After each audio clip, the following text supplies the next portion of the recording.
Hey, Hal here. Just wanted to tell you we're excited about our partnership with Minus 33. Minus 33 specializes in merino wool base layers for outdoor enthusiasts, from tops and bottoms to hats, socks, gloves, and our gear is going to keep you warm and comfortable no matter what adventure you're on, especially those big woods ones. We're a fifth-generation family, owned and operated, a New Hampshire woolen textile manufacturer. They have over 106 years of woolen expertise, and they started manufacturing woolen socks, the Mountain Heritage ones, in New Hampshire in 2018, with the idea that a quality product, affordable pricing, and can be worn and loved from season to season, no matter what your experience level or skill is, so no one should feel uncomfortable or ill-prepared in the outdoor community. Having a reliable gear is one of the first steps towards a lifetime of passion or whatever activity it is. And my caveat to that is you got to wear your woolies. Cotton is death.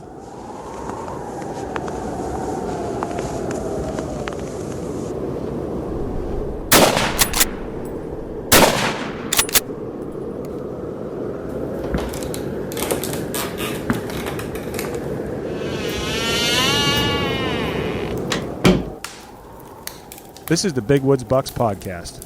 Come explore the big woods and timber in North America with your host, Maine master guide and deer tracking expert Hal Blood.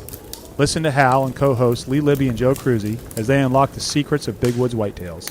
Each episode will provide valuable insights into the tried and true system Hal has used for the last 40 years to scout, locate, and hunt mature big woods bucks.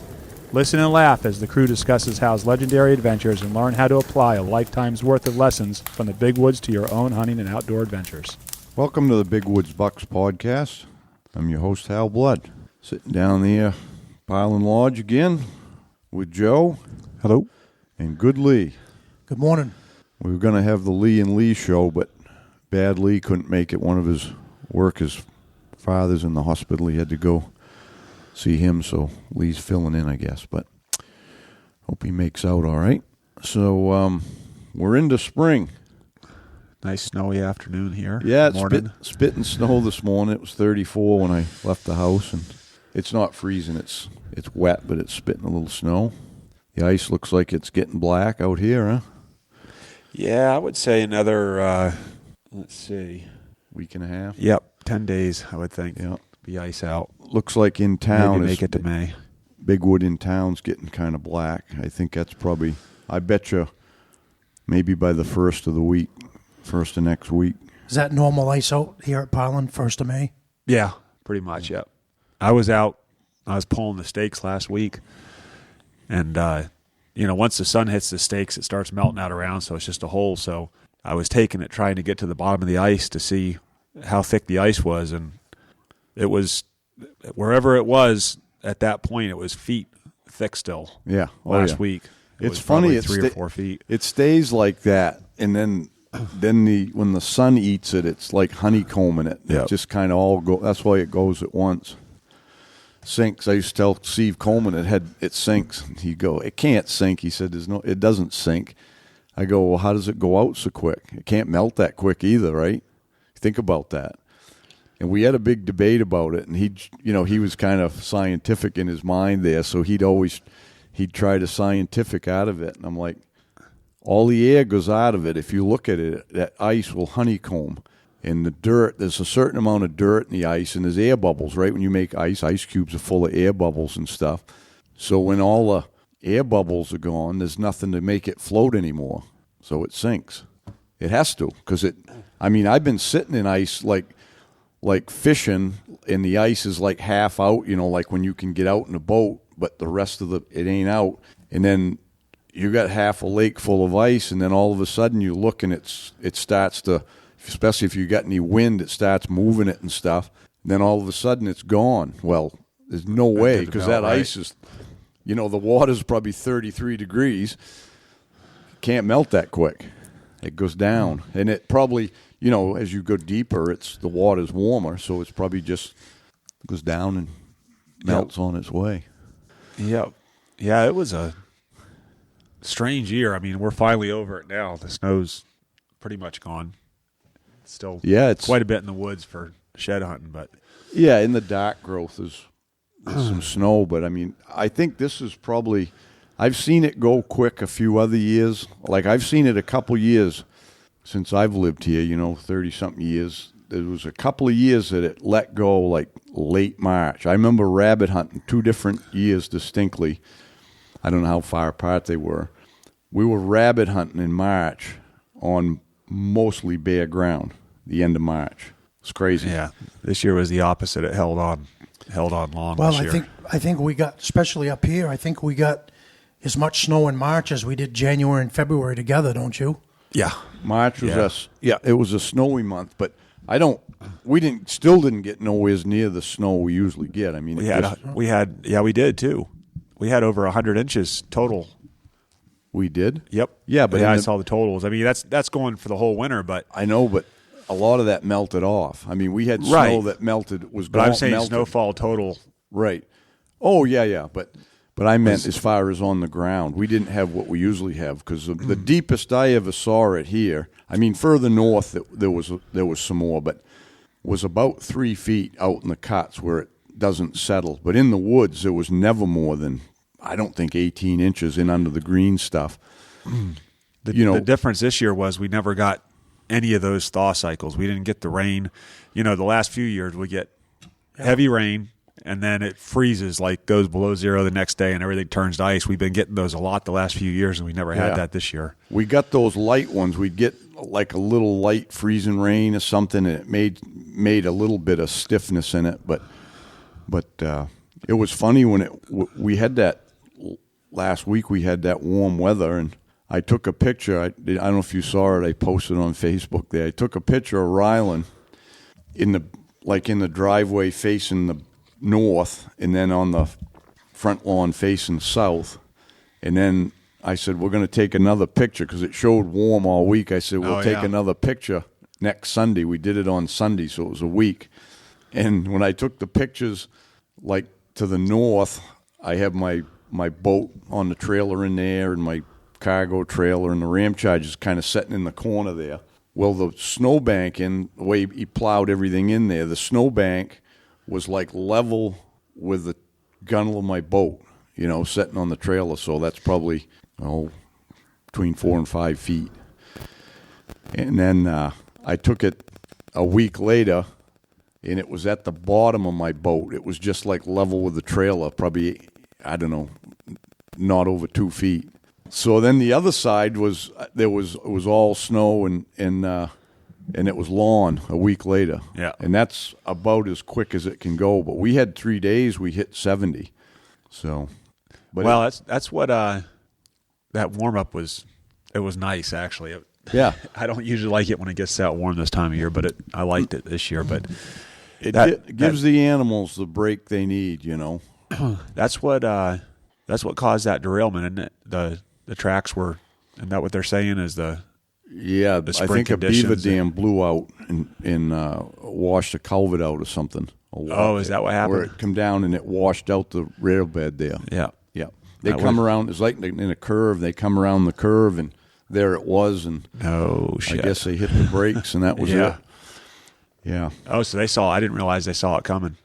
Yeah, I didn't realize they hit the brakes. Well, I assume they must have tried to or something, and then the engines, there was 4 cars, I guess, derailed.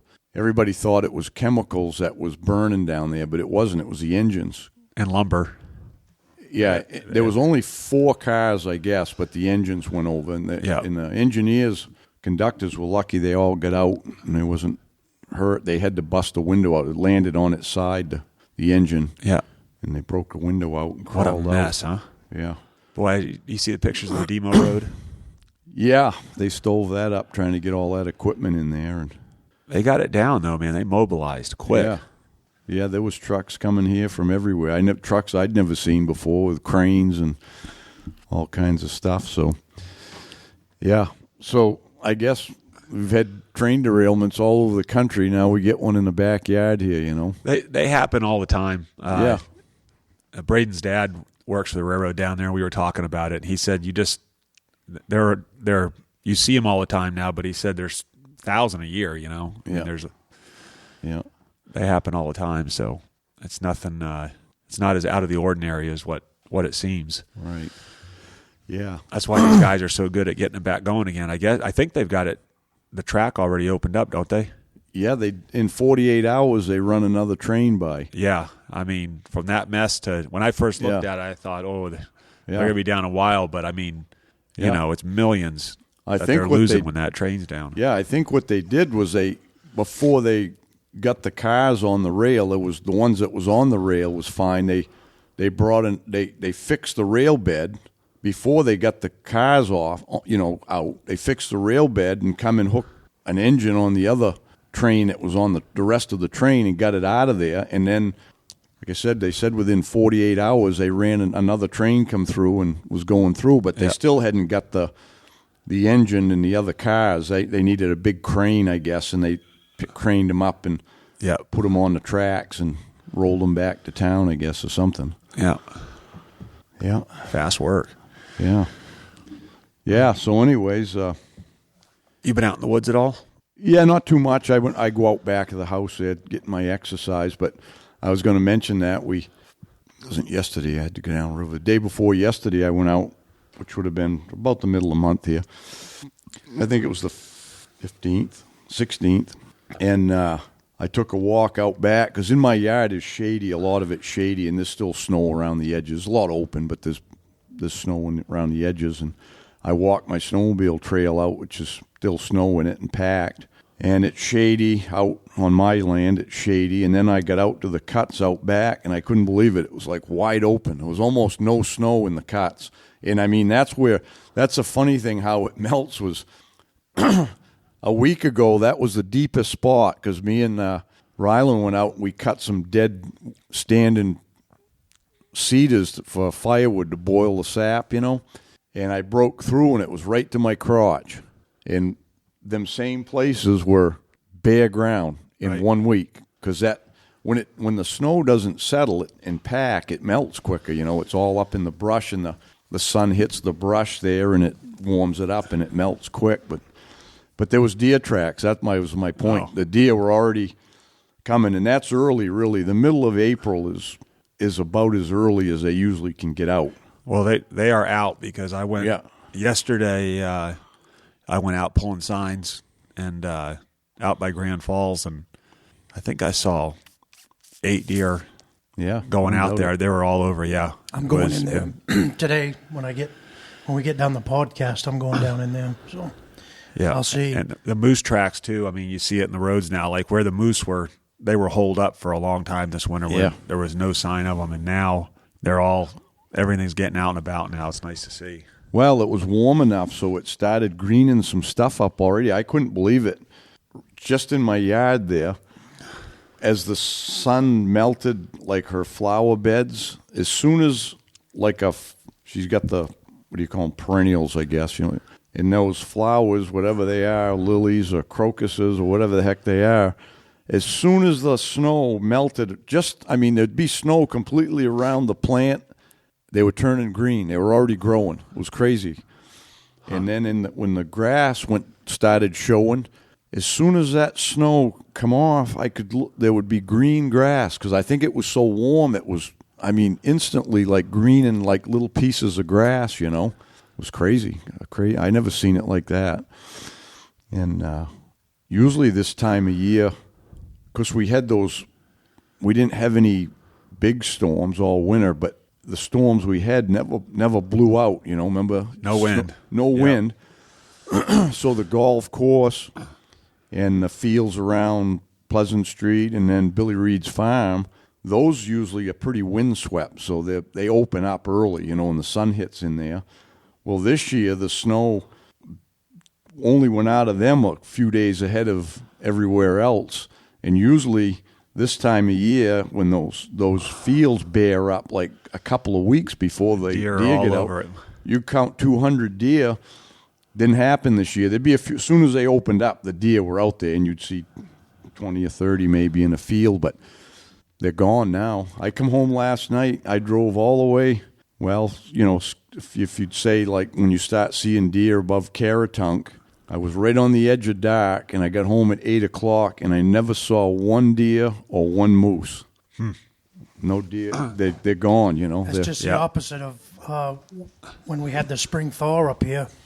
I had my client with me when we drove back down home.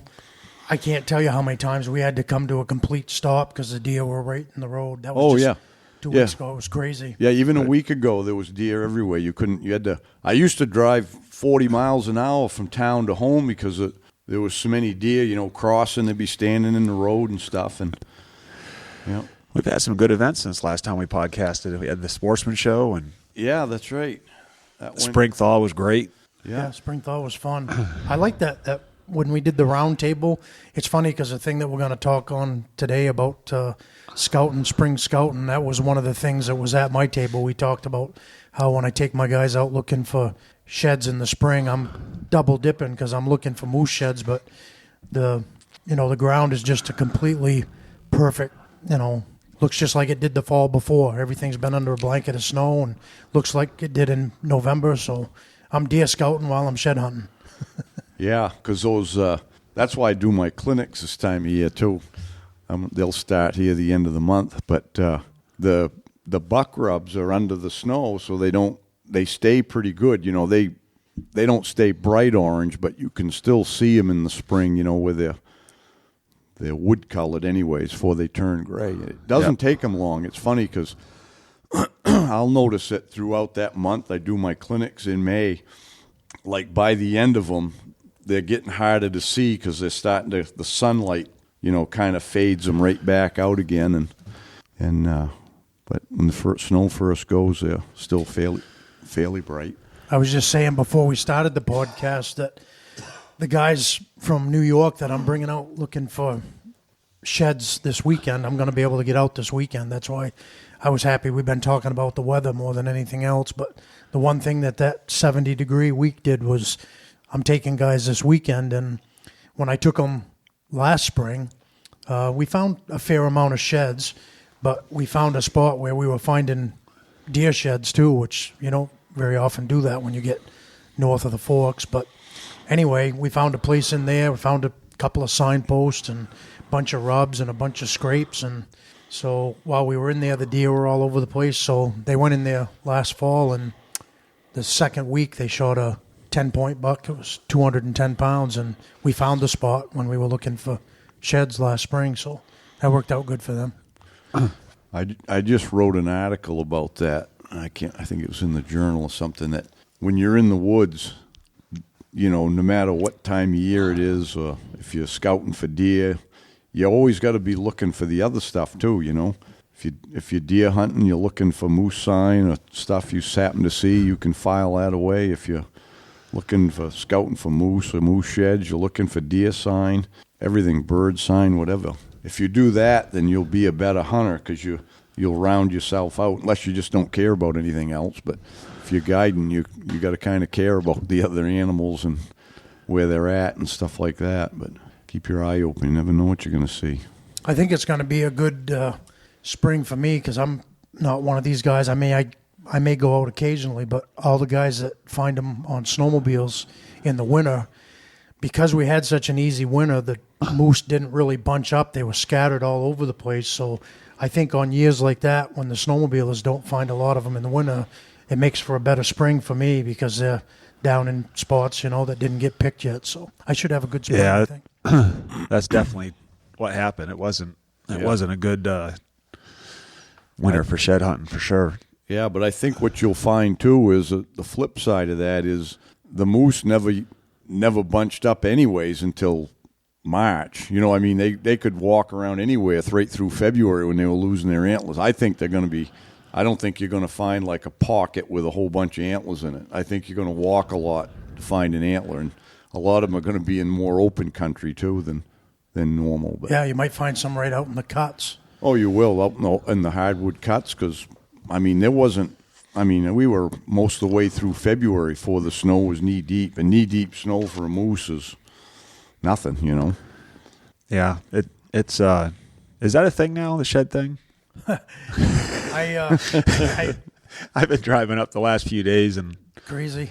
Well, I was actually. I'll talk with you after the podcast, but there was a place that I was going to check on the way just south of here, but you mentioned something about you might go out, so I'll make sure if you're going to go down that road, I'll just go further south. But I'm just excited to get back out in the woods. I knew when I booked those guys last week, I knew we'd be able to get out, but there's even less snow than I thought. I think, down in the softwoods, if you get down on the north side of the mountains, there's still going to be some snow, but I definitely will be able to get people around enough so keep them happy. Saturday, I was on my sled, and I was on the snowmobile trail that's usually windblown. Even during the season, it usually doesn't have good snow coverage. And I rode for probably 2 miles on that trail, and there was not one bare spot on Saturday. And now you could probably take a pickup down it.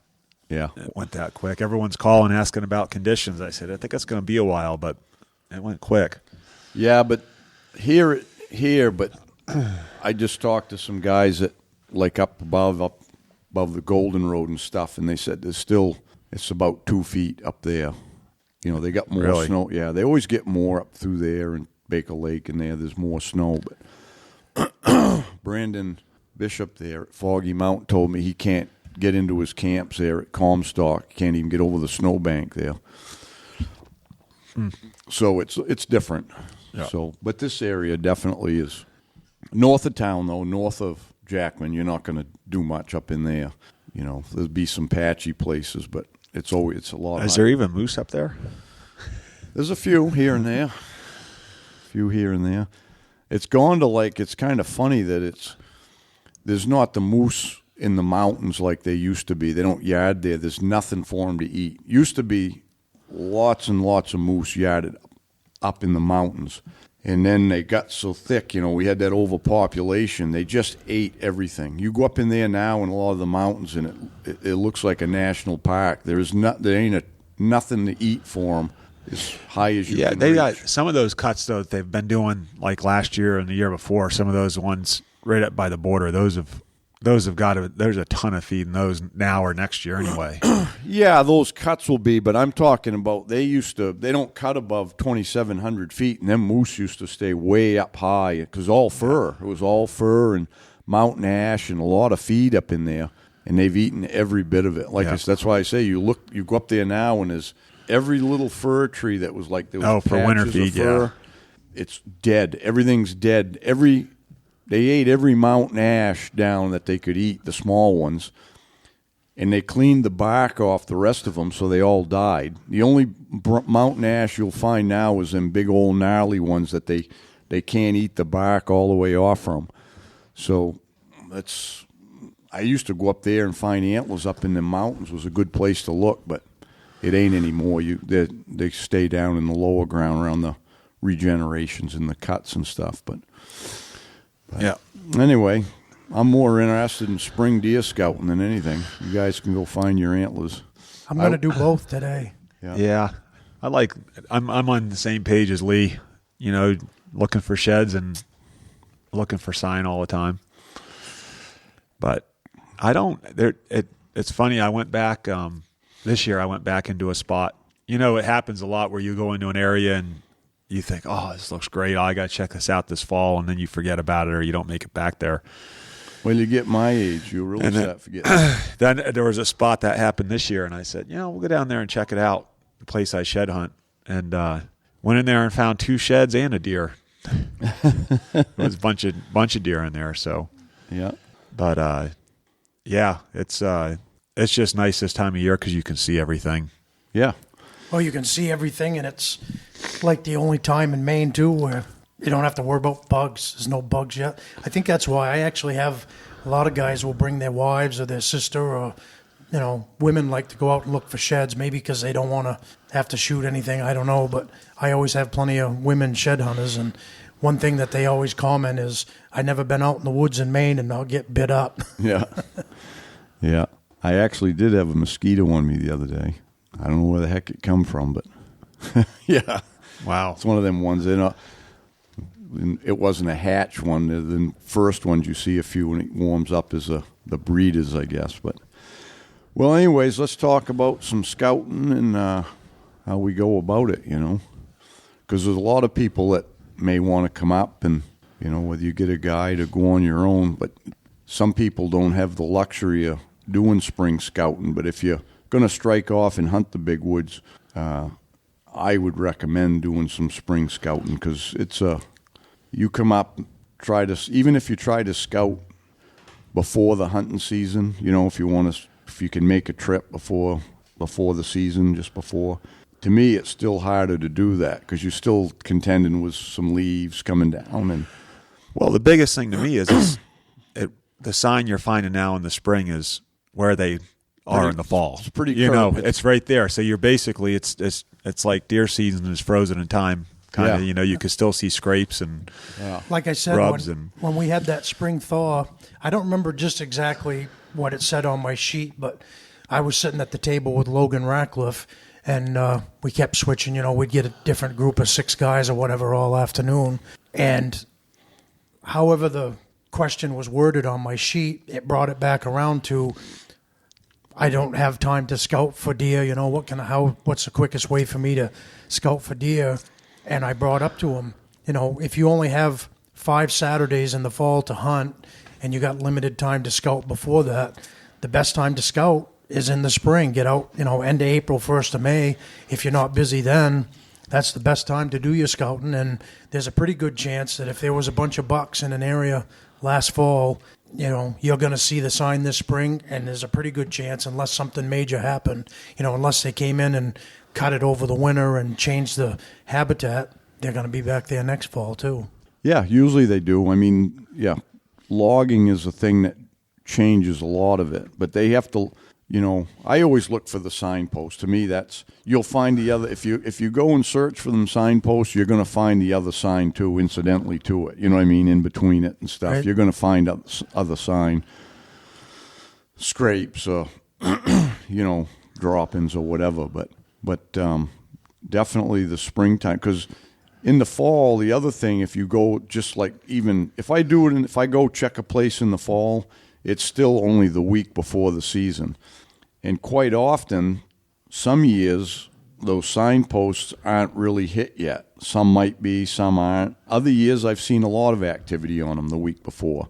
But you can't count on it, so it kind of, if you go and you find signposts in the fall and they're not hit, then all of a sudden in your mind, you're like, is this buck gone? Is it dead? Or is it going to come later? You don't really know. But if you go in the spring, pretty good chance if you're finding a bunch of signposts there in the spring, then pretty good chance they're going to be hit in the fall. And you don't have to wonder about it like you would if you look in the fall, and hope there's going to be a buck come to that signpost, because some years they don't.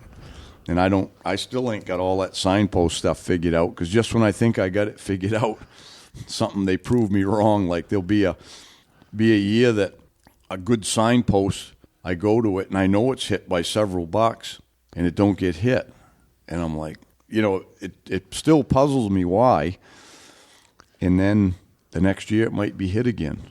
It's crazy. I don't know. I have no explanation for any of that. But well, one of the things that I think might happen is, say if you got a signpost and there's like 3 or 4 big mature bucks that are using it on a regular basis. Well, if that fall 2 of them get killed and there's less competition and stuff, I think they're probably less likely to leave so much sign there, because there's just not so much competition on those signposts. Well, that could be, and them old bucks. I mean, there's not just old bucks using them though. That's what the funny part is always when I put a camera on them, I always get spike horns and crotch horns and everything, but sometimes none of them do. I think it's, if you only had like 1 buck come into a signpost, you could understand that, maybe that one's dead, or even if there was 2, but sometimes there's 5 or 6 coming and it don't get touched, or maybe just nubbed a little bit, and then the next year it's back like it was. I got a funny story about a signpost. I think we might have talked about it before, but one year we had, I think, 6 different bucks on it, and 4 of them were all shooters, 200-pounders with good racks. And then that winter, the following winter, they cut too close to it. They made a big cut within 100 to 200 yards of it. And for like 2 years after that, they stopped using that because I don't think they felt safe enough, because that cut came right up close to it and it kind of pinched them off too much. Well, then maybe a couple years ago, they started using it again. And so Stephen put a trail camera back on it, Well, from the way they'd made that cut, there wasn't any windbreak there. So last year, a big wind came through, and all the fir and spruce trees down there got blown over into a tangled mess around that. And they stopped using that signpost because we had some nice bucks on it 2 years ago. And then last year they stopped using it again because it was such a friggin' mess to get in there because there was nothing but blowdowns all around it. Yeah. That was weird. I've seen that. I had a camera on one this winter. I went and picked it up, I think early winter because we had that snow melt and you could get around in early January. But I went and picked one up. I had put there last fall, I guess, or something. Maybe I did it earlier, but in the fall, I think I put it there during like bear season. I was quite near there. Threw a camera in, and I had several bucks come to it, and then all of a sudden, the next picture I see, there's a spruce tree blew right down on top of it. And then the last picture I had was a buck came by the camera, and I can see the back of his head. It was an 8-pointer, and he's staring at it. It's like it's funny. He's like he's staring at that spot, and he can't get to the signpost because the spruce tree's on, top of the spruce is right on it, and nothing else come by. I picked it up, so I'm gonna, where the top of it came down on it. It ain't over 4, 5, 6 inches. I'm gonna take a saw in there and cut it off and pull it. See if it brings it back. I'll drag it away. Yeah, they'll use it again, but I've seen it a lot of times with old signposts. Even sometimes stuff just starts growing up around it and it gets thick and then they don't like it anymore. They're not going to fight their way into it, It's weird. You'd think they would try to keep it pruned, but they don't. It's interesting, though. As you all know, Big Woods Bucks is devoted to promoting the best equipment for tracking and still hunting the big woods. Part of that equation for success is the sights that sit on your hunting rifle. We've chosen Skinner Sights as the company to produce our custom-built BWB Tracker Series peep sight. It's constructed of solid steel, has our custom ghost ring, and was co-developed by some of the best trackers in the world. To get yours, go to bigwoodsbucks.com and click on the optics. Hey, Hal here. I want to talk a little bit about our partnership with OnX Hunt. I've been using it for a while now, and if anybody knows me, they know I'm not a very techie person, but the OnX app is it's a real time saver. I remember the days when we poured over topo maps everywhere we was going to go and stuff, and I don't do that quite as much anymore. Where it's really helped me is scouting, whether it's deer scouting, a moose, or even turkey hunting in the spring, which I do. It really helps out. I don't have to spend as much time running around the truck burning up the gas. I'm just basically using my OnX. Got it on my phone. Don't even carry a GPS anymore. So I just download the areas where I'm going to be hunting, whether it's up north moose hunting, and I use it mostly on the satellite imagery. I like to see the cuts and the clearings and the turkey hunting, the hidden fields and stuff. But everybody's using it now, from the game wardens to land surveyors, and just a great tool. And with our partnership with OnX, if you use a code BWB, you're going to receive 20% off on your first premium or elite memberships. And you just go to onxmaps.com/hunt. You'll be glad you did. Good luck on the trail. I'm pretty sure I brought you over and showed you, but the only time that I can remember finding a signpost on a hemlock down where you and I and Logan killed those bucks, what was that, 3 years ago? Yep. Last year I went down in there and they've stopped you because we killed. Oh, is that right? We killed 3 bucks within 100 or 200 yards of it, and but that thing wasn't even touched at all last year. It's all healing over, and so you don't very often find them. Well, that whole area was tore up down there. Yeah, there was a lot of good sign down in that spot, which they'll be back this year. There's going to be some deer in there. I'd like to know though what happened to that biggest buck, the one that I tracked after Logan shot his, and then and my client and I saw it, I think, like a week before that.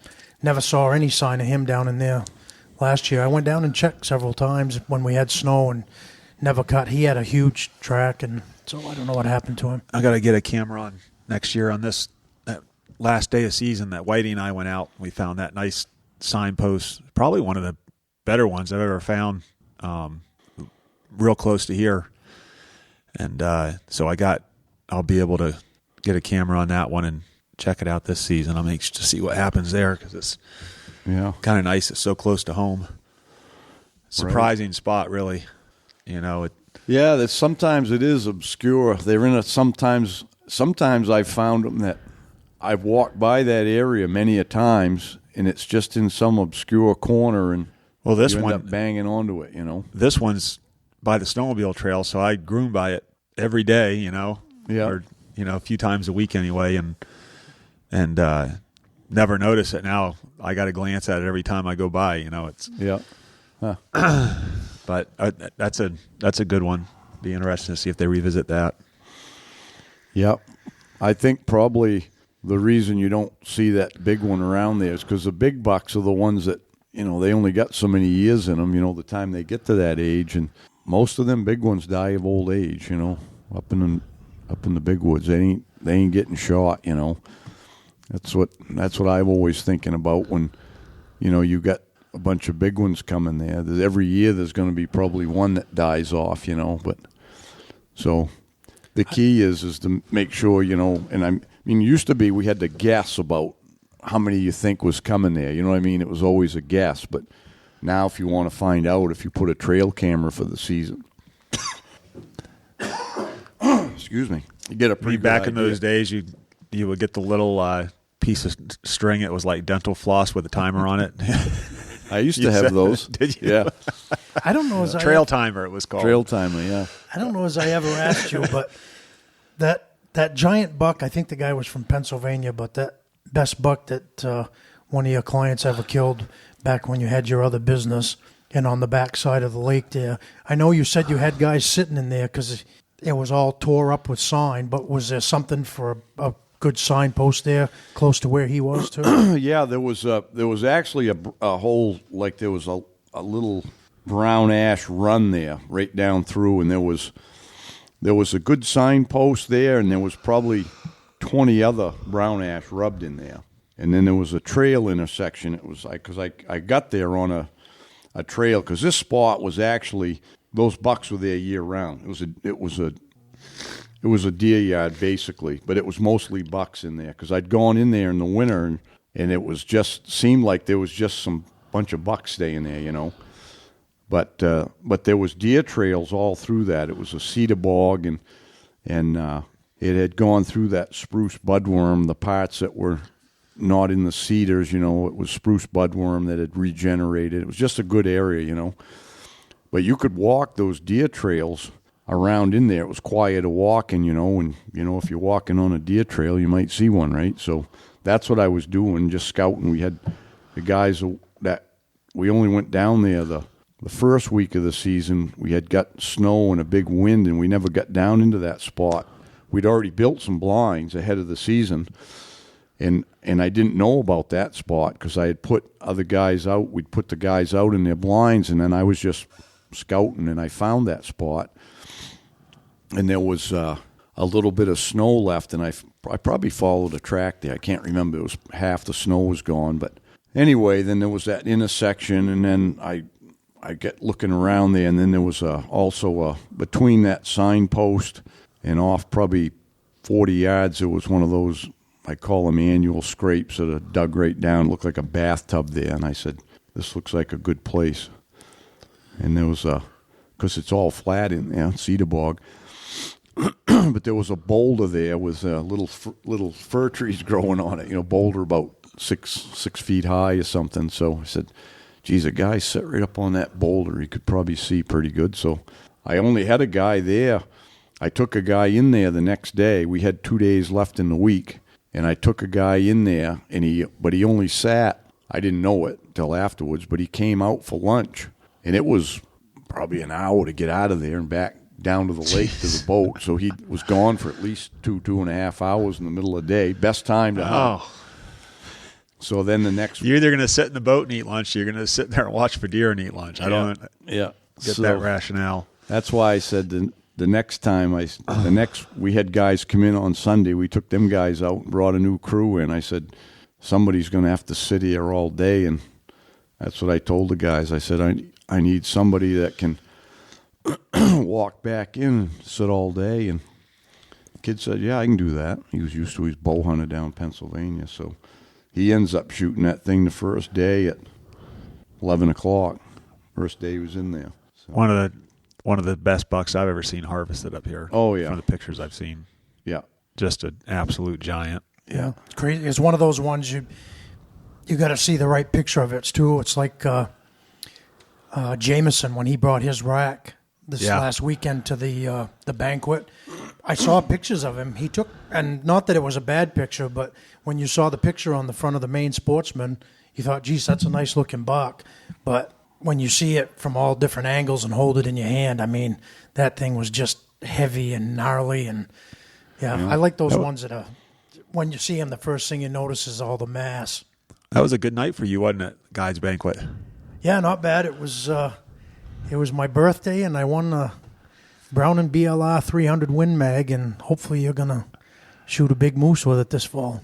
Yeah, we got to see what the ammo situation is. Maybe someone out there listening can help with the ammo. We're looking for either some 338 or 300 Win Mag. 300 Win Mag? I might have some of that. I'll look around. I might have some of that. Kicking I've been looking for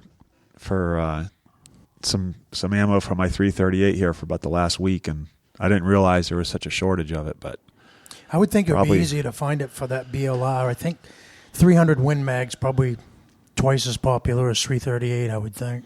I guess Joe's saying get a hold of him if you got what you want to Send me a message. Maybe like some Barnes Vortex or... Yeah. That's the other thing, too, is, I mean, right now I'm just trying to find... Brian sent me a link for some of that ELDX Hornady stuff that I can get, but I was watching some different videos on that, some reviews they did, and I don't know. None of the reviews were great.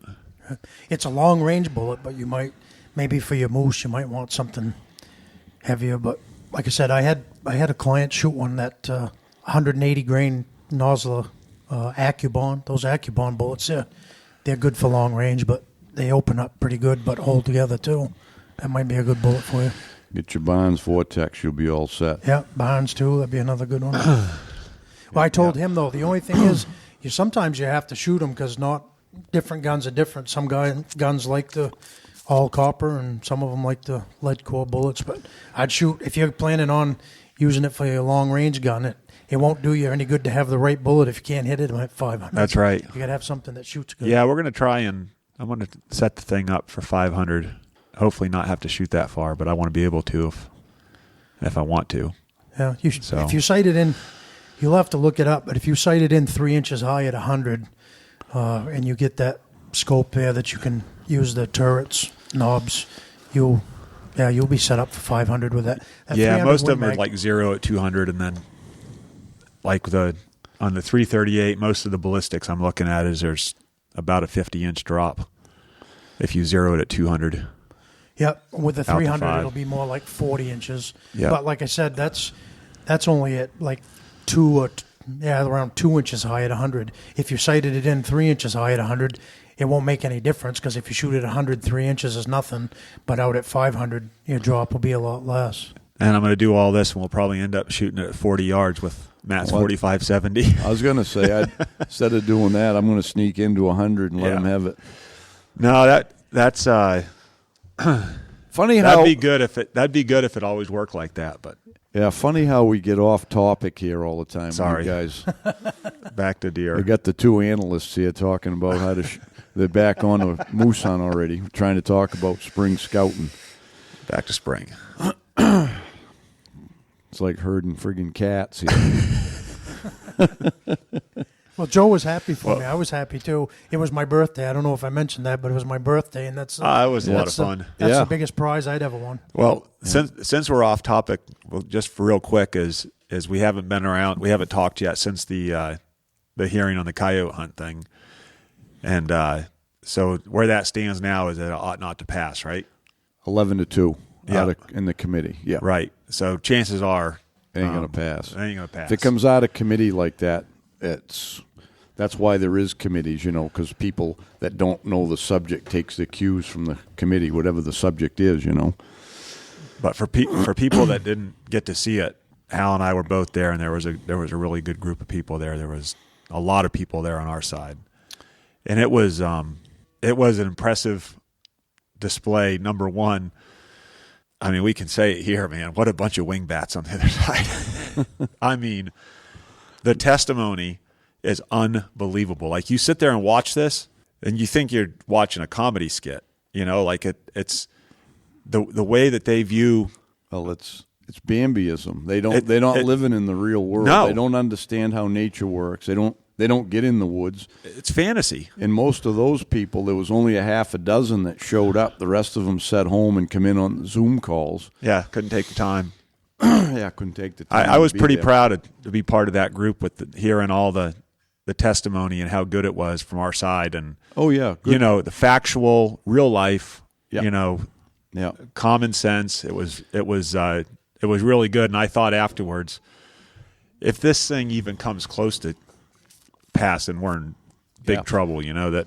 Well, the other two that voted the other way were the two women, and their only issue mainly was one of them had brought up something about what do you do with the coyotes afterwards, and it's like big game. They're not big game, because big game it's called want and waste. You can't waste the meat, you take it, but people don't eat coyotes, so people just said, well, a lot of people save the hides or whatever, but there was nothing in there that said you had to, and I mean, you can leave them lay there if you want, and I don't think they liked that or something about that, but that's the word I got back, that was their reasoning for, For me, voting in favor of it, which didn't make any sense anyway. But for me, the big issue with all of that has always been they're not native to Maine. They're an invasive species. They're just like friggin' milfoil in the pond. They shouldn't be here. So for these people that think that, it's natural and we need to have them, well,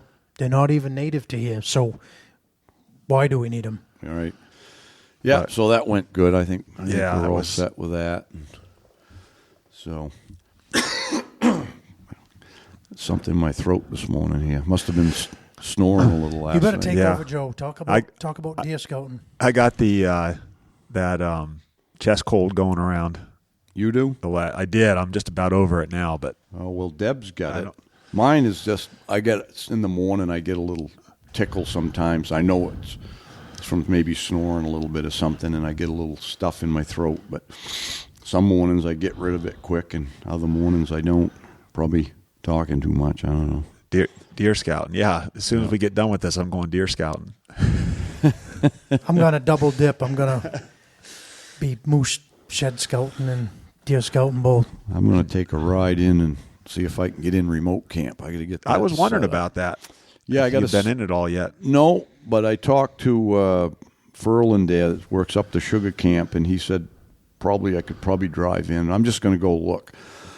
If anything, if there's a little snow in the road, I can crush it down with the tires so it'll melt quicker, because that hill can be a little shady. Remember, you went in with me one time. And How late was it then? I was trying to think of that the other day. You remember that year when the three of us went in? We spent all day getting in there, and then like 200 yards shy of his remote camp, it was a snowbank. 3 foot, snowdrift. That was That was the year the winter was super bad. Yeah, it was right around. It was early May, because there was 1 year I couldn't get in there for my first clinic.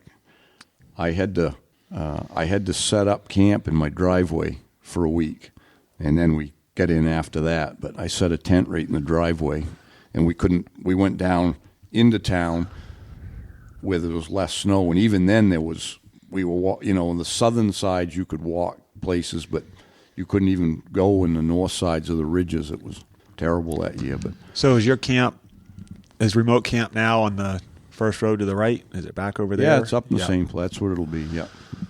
Yep. So, but that sits up in the sun pretty. You good. still have it up on the end now, or do you have to bring it back down to that No, it's the up, bottom of the hill? it's up in the shale pit. Yeah. Okay. Yeah, that's where it is from now on. That's where they wanted me to keep it, and it's nice. I like it there. But that gets that all them ridges there get all in the sun. That opens up pretty quick there, because it's cuts and it's pretty open, But I'll take a ride in and see. Sounds like all three of us are going to make it in the woods today. That's a good day. Yeah. I might not step in the woods too much. I just want to check the road system, really. And I was nervous yesterday heading out just because I was one of the first tracks out beyond, as I get further out towards the falls.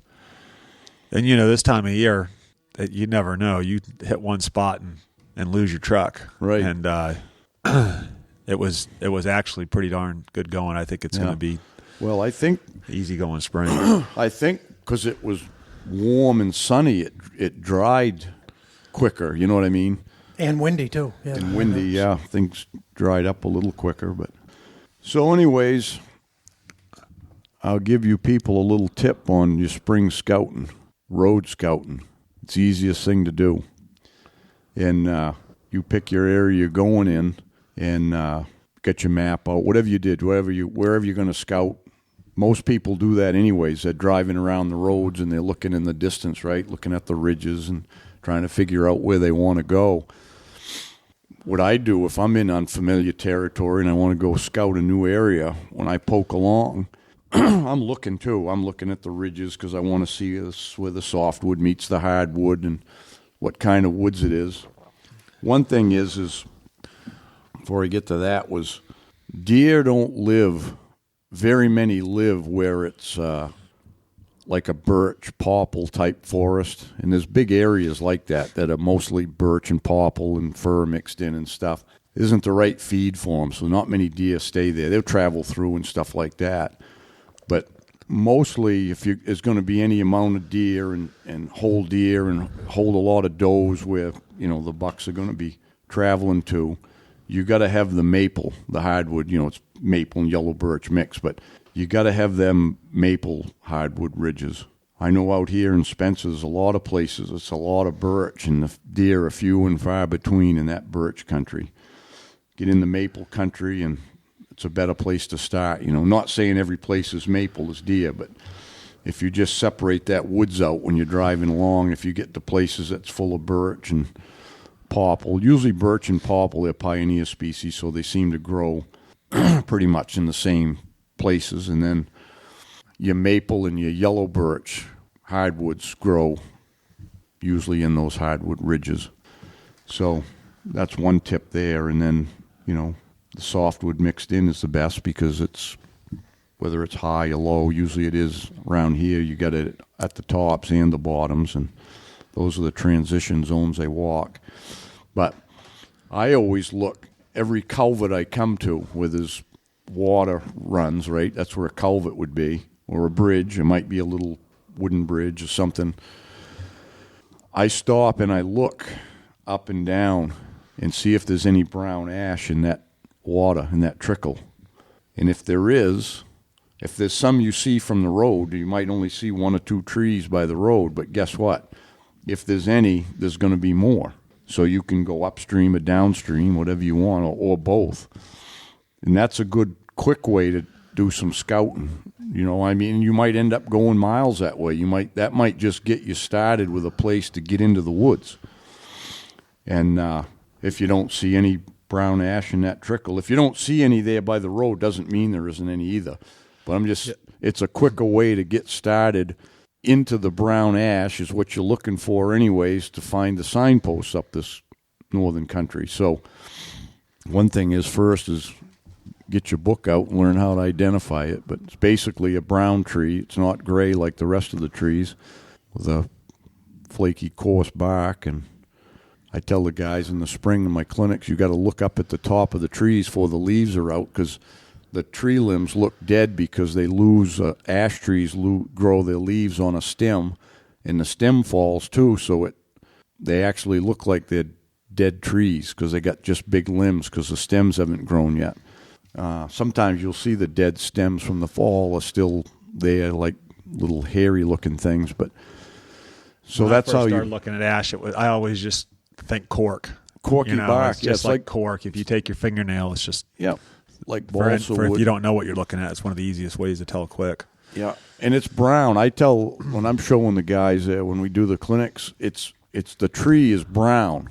If you look at every other tree in the woods, you got white birch, yellow birch. That's different. But the maples and you get the popples. Everything else is really gray. It's not brown, but brown ash is brown. And sometimes you get where it's damp.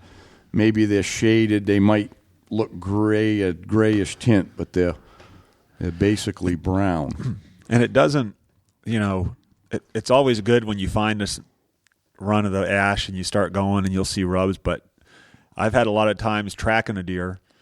It'll go by an area like that, and there'll be brown ash. I mean, all over the place, and not one rub. So it's nothing's a no. It's nothing, but it's a good place to start. But yeah, it's how you every brown ash doesn't have a rub on it out there. No, and I think part of it is, in my experience, seems to be if there's a whole bunch of it, it's too common for them to be signposted. Yeah, that's a good point. Yep. Because I found that out in Ontario. It's full of brown ash. Brown ash grows in Ontario like maple grows here.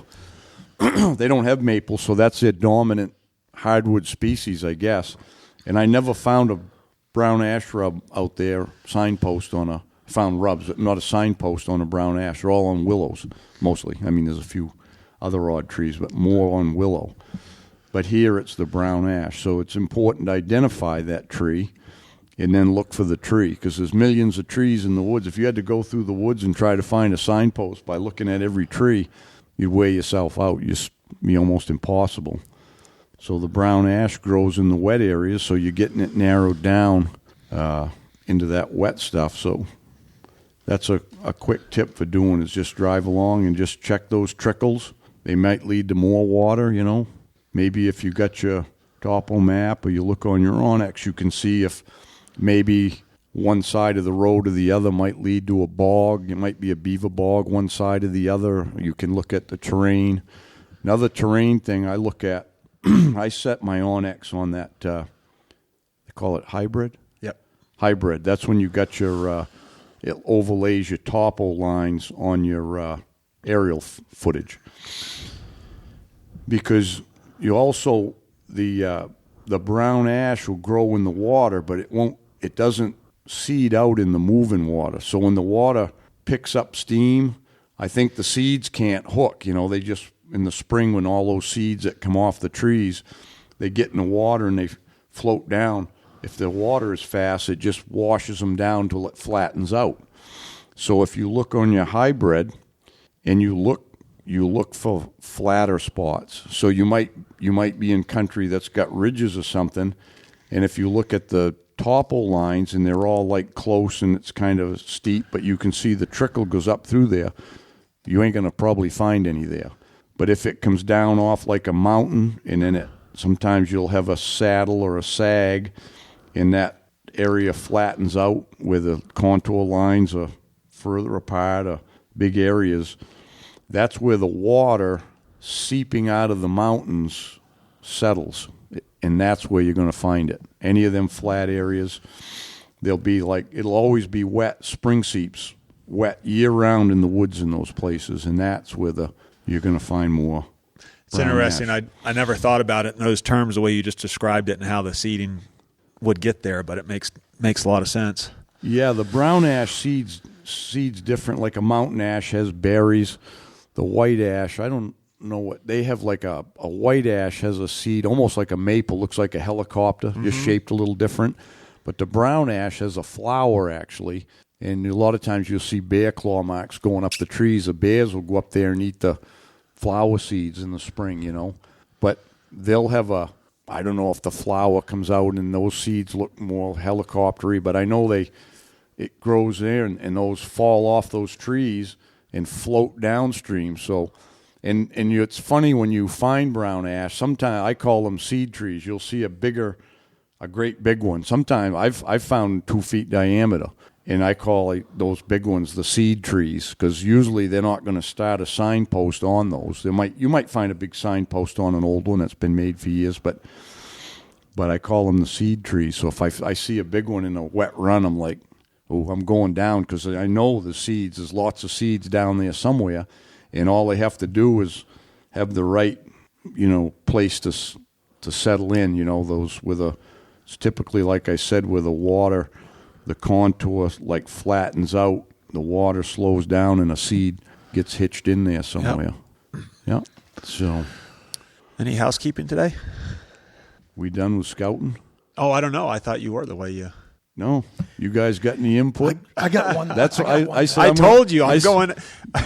Joe's anxious to get out moose antler hunting again. No, I'm going spring scouting. Yeah.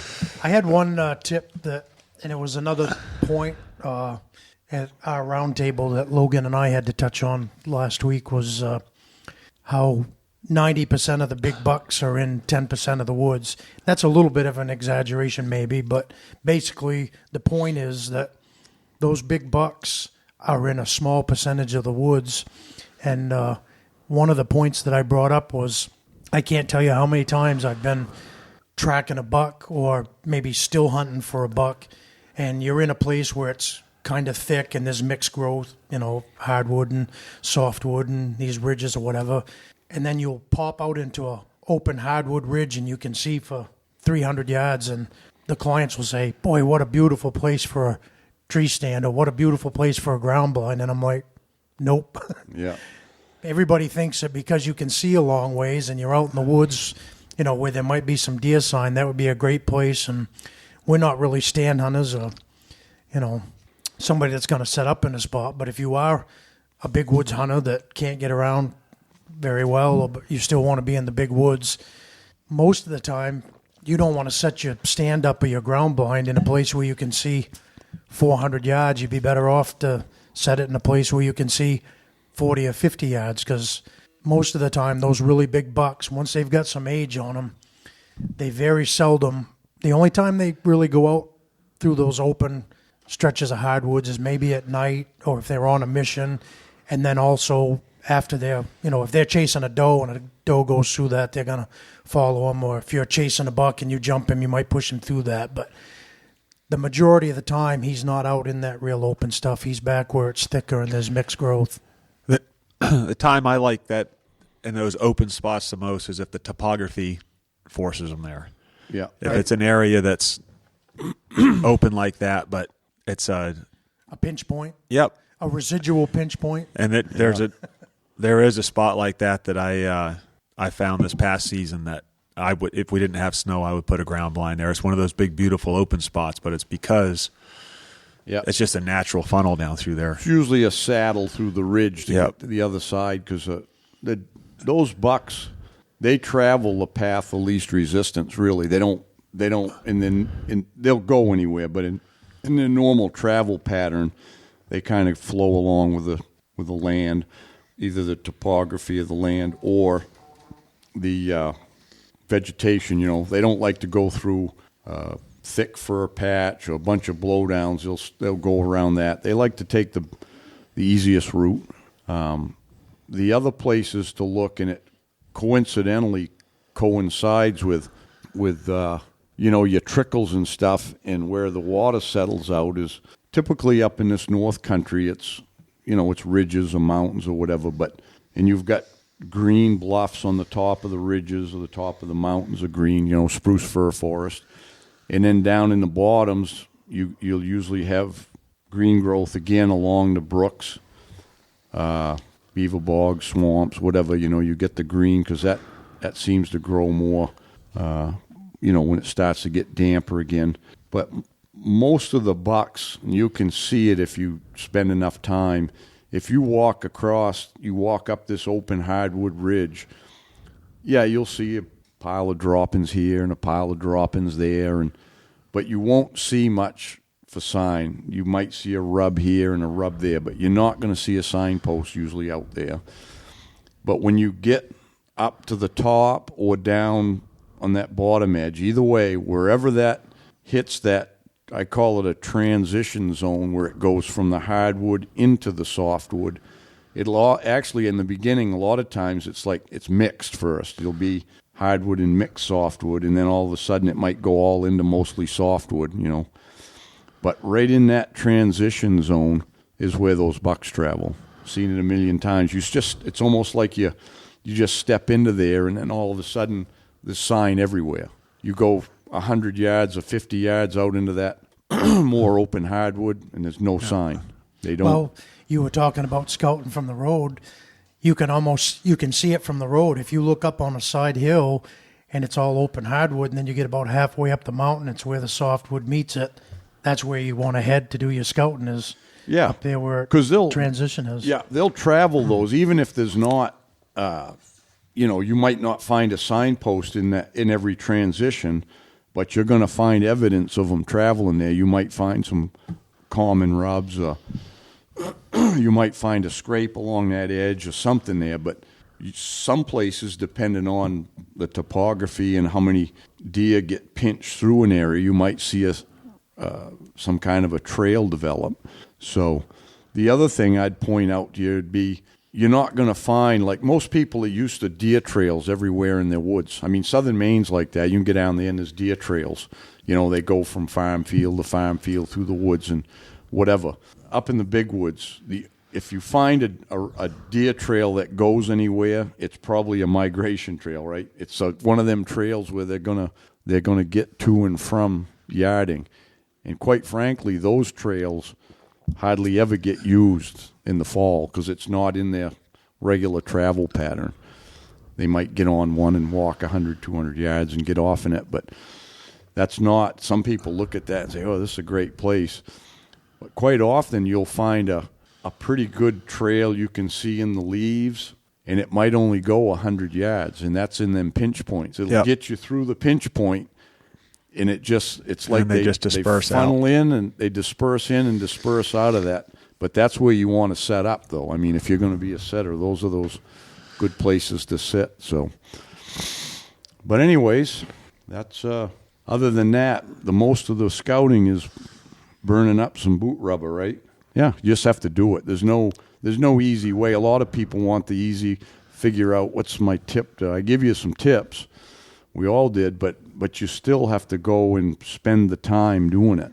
And I usually, if I'm going to look at a new spot, I just figure that I'm going to be there for the day, and I'll just figure out my route I want to cover. I'll look at my used to be maps, but a lot of times now I'll pull up the Onyx so I can see it on my computer screen because it's bigger. You can see more and more detail on the computer screen, and I just drives Deb crazy because I'll be on there. She go, "What are you doing?" I'm like, "I'm just looking at maps." She goes, "You're always looking at maps." Well, yeah, because you can find out a lot about that, and then if I see something someday driving along when I get home, I'll say, "I got to check that out."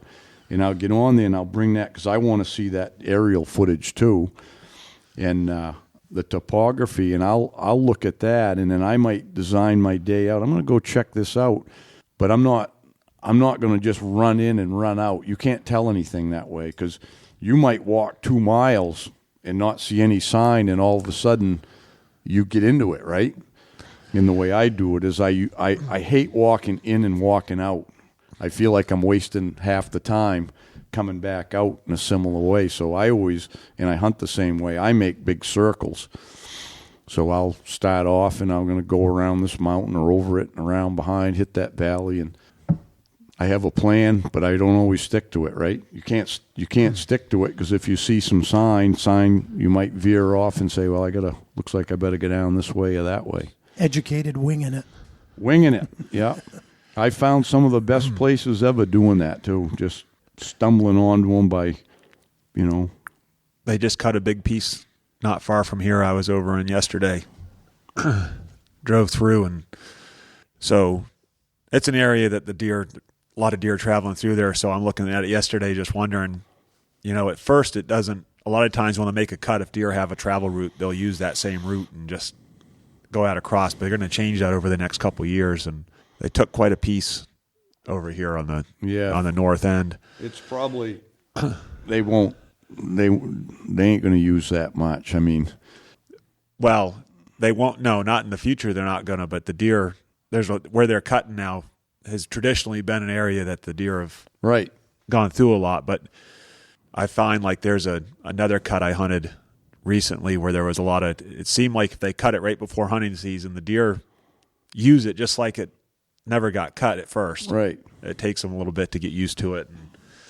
Depends how much they cut too. If it's like a select cut where they take half and leave half, it doesn't bother them half. Oh no, as yeah, much. this is a clear. All these ones are clear cut. If they wide clear cut open. it, it'll be the does will go feed there this summer and stuff. There'll be a lot of feed and stuff, but they ain't going to spend the bucks ain't going to spend much time there. I mean, they'll get across it and stuff in the fall, but I know a lot of people have killed a lot of deer in them cuts, but I think a lot of it is they got their nose out smelling the doe and they just got to get there, That's what I think it is. When you kill those big bucks out in those cuts, it's because they were out there looking for a doe. Yeah, a doe walk through and they're following through or something. Shortest distance.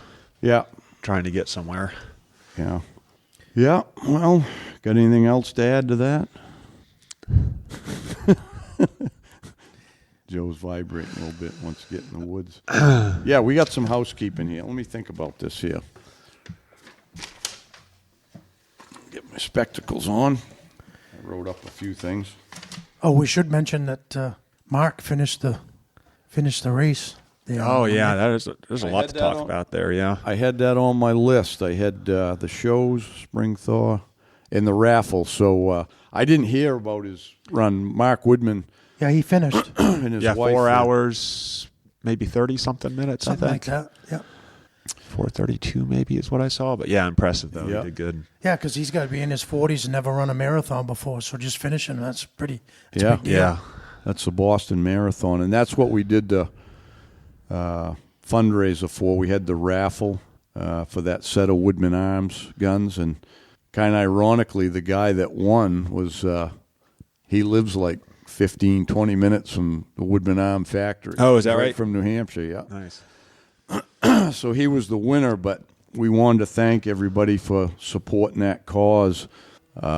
We ended up raising $22,000 from that raffle that we could give to the kids' cancer fund at the hospital there, and I guess there was a match to that up to $20,000. So basically, by us, I shouldn't say us, I should say you, all you people that supported that cause, turned the $22,000 into $42,000 Nice. for the kids. So we Nice job. we appreciate everybody that supported that cause.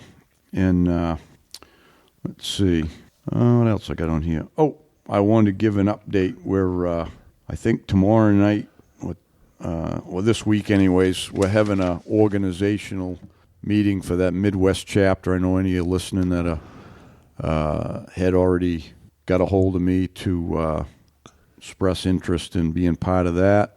We're going to just get together with a couple of the guys that we're going to spearhead it up out there and kind of organize things, and then they're going to put it out to everybody else. There was quite a few people that I got interest from, and Jerry Smith from Wisconsin that's hunted with me, he's organizing that, so he's got everybody's email. If there's anybody that didn't hear the other podcast when we announced it, if you want to be part of a Midwest Big Woods Bucks chapter out there in Michigan, Wisconsin, Minnesota, anywhere in that general Midwest area, you can send me an email and I'll get you in touch with Jerry on that. So that's going to go along here pretty quickly. We'll be finding out more about that. And got a few openings for American Plan this fall if anybody's interested. Looks like we should have another bang up What weeks fall. are open? I got some openings the first week and then Thanksgiving week. Second and third weeks. Thanksgiving week, that's a good week. Yeah. Last year. They all can be good weeks, but Last year, Thanksgiving week was when the- we cleaned up. Yeah, and it was kind of ironically last year it was getting late and there was openings for Thanksgiving and I ended up booking the whole thing, and then this year it's the first and the last weeks. Still got some openings, but there should be plenty of bucks by the looks of things. They get out of here early, and it was funny. I saw so many the smallest fawn deer this winter. I mean, little ones. I don't know if they weighed 50, 60 pounds, it seemed like. And they're all healthy and made it. going. Oh, yeah, they all made it. Except, a few got picked off by coyotes and If you get run cars. over, cars got a Cars few. took a toll. But still, I mean, there was a lot of them, and there still is a lot of them, you know. It was funny because in the wintertime, those button bucks, you know, the yearling bucks, they're going to strike off on their own, and they already had, I'd see a lot of them, they weren't with their mothers anymore. They'd already left their mothers, and they'll probably start following the other bucks around and learn to be big bucks. But there'll be plenty of deer in the woods again this fall. So, what else? Oh, I'm going to be doing something with Onyx this fall again, I guess. Something to do with the film thing. The details ain't there yet, but they asked me to, guy that's he's doing a film series, and Onyx is the sponsor of it there, so he wants to film me deer hunting during muzzleloader season. So they're sending a cameraman, or you're gonna? No, no, Onyx isn't. It's a guy that's doing it, and Onyx is like his main sponsor, I guess, for the program. Okay. So that'll be fun. He's going to come muzzleloader week. I said, well, might not have a tag left, but we'll work on that when we get there. Yeah. Yeah, those are hard to plan. Yeah, but we're going to do something anyways. If it's me, if not, might be you, Joe. Might be you, Lee. Might be somebody. You know, you'll be guiding probably, Lee, then. But Nope, I'll muzzleloader. I hunt. yeah, we'll see. So we're going to make a. I take that back. This is the first year I actually got a guy that booked. I do. I've got a one-on-one hunter the first week of muzzleloading. What's wrong with you? I don't know. Well, I can tell you what happened. I had him booked for the second week of muzzleloading last year, and I called him and gave him the option because Rodney Elmer had actually sent the guy my way.